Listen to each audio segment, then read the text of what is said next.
Hello and welcome to SciFi MineCart.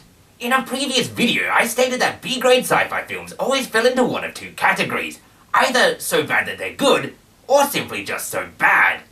It is to this statement I would like to offer a rare retraction. I would like to do so because I've discovered an anomaly.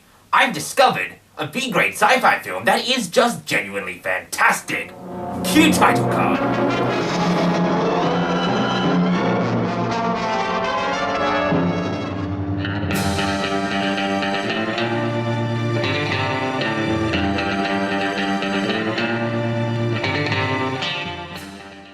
Fiend Without a Face is a 1958 sci-fi horror film which, like most good art, can be seen to reflect works that likely influenced it, and to mirrored itself by works itself would later inspire. It is a proverbial diamond in the rough that is B-grade sci-fi movies from the 1950s, which for the most part were mainly enjoyable not for their high levels of quality but their distinct lack thereof.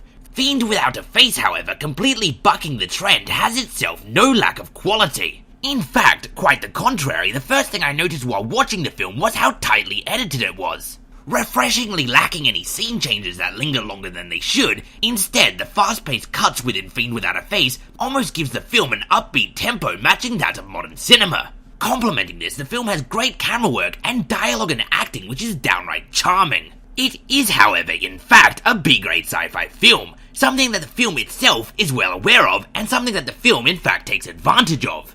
Playing on its own genre awareness, Fiend Without a Face gives us this line of dialogue. What the heck, I'm human, we're all human here, we're not monsters from outer space. That line in any other B-grade sci-fi film would be lazy foreshadowing. However, Fiend Without a Face is entirely aware of this fact and is entirely aware that their viewer is aware of this fact, and instead uses this line not as foreshadowing but as a false feint. Having set us up to expect that the bad guys in the film will be invaders from outer space, they instead take it in a completely different direction. In doing so, they masterfully manipulate something as simple as revealing what the actual monster in the film is into an unexpected and rather clever twist. This detail is one of many that combine to show that Fiend Without a Face is not, as many B-grade sci-fi films were, a quick cash grab, but instead a true, masterfully created labor of love. But enough gushing, or at least enough gushing for now. You may be wondering, if not monsters from outer space, what are the Fiends Without a Face? And this is where I can start talking about possible influence, because the Fiends Without a Face are, at least to begin with, rather similar to something that we've seen before. In fact, taking us all the way back to the very first episode of SciFi MineCart. In that episode, we had a look at Forbidden Planet, which had a creature known as the Monster from the Id, which was essentially the accidental physical projection of a reclusive scientist's mind. In both films, the exact nature of this threat is unknown for most of the movie, and also both in Forbidden Planet and Fiend Without a Face, the creature is at first itself invisible. In fact, the shared similarity between the monsters in this film is so blatant that there is a scene in Fiend Without a Face which is pretty much a direct rip-off from a scene in Forbidden Planet. Considering that Forbidden Planet came out 2 years earlier, and considering that Fiend Without a Face has itself shown strong genre awareness, I very much doubt that this is a coincidence. However, in both films, the creatures eventually take a manifestation which is visible to the human eye, and at this point the film's creature similarities, and the film's similarities in general, come to a rather sudden stop. And once more, in credit to Fiends Without a Face, the monsters revealed are considerably more horrific than those shown in Forbidden Planet.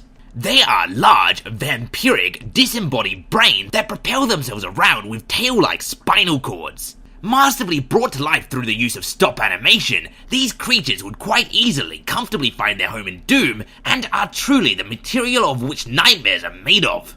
To purely speculate with no actual evidence, I would not be surprised in the least to learn that these creatures went on to inspire facehuggers from Aliens. And really, if anything in your film is being compared to Aliens, especially the monsters, you've done a pretty darn good job. What's more is the climactic battle scene at the end of Fiend Without a Face, with the protagonists having found themselves in a boarded up house, having to fend off wave after wave of the brains, reminded me in many aspects of Night of the Living Dead. Whether or not the film actually did in fact inspire the creators of Night of the Living Dead and Alien, I cannot actually say for certain, but they definitely do hold striking similarities. The film does, however, not entirely deviate from the tropes commonly found in 1950s B-grade sci-fi. We do have, of course, the cast of characters that is basically interchangeable between every single film in this genre. Boasting your all-American male soldier as the lead, your capable but token female co-star, your host of military generals, and of course your scientist who knows everything, this film, just as most in the genre, might as well have had its cast filled with characters from a Buck Rogers, Flash Gordon or Rocky Jones serial. That said, while they definitely did not break any new ground with this cast of characters, they were at least likable, and also the fact that they were such a predictable and genre-normative cast made the twists within the film that don't exactly fit so cookie-cutter into the genre all the more surprising. Overall, Fiends Without a Face is probably the best B-grade sci-fi movie that came out of the 1950s, or at least is definitely the best I've seen so far.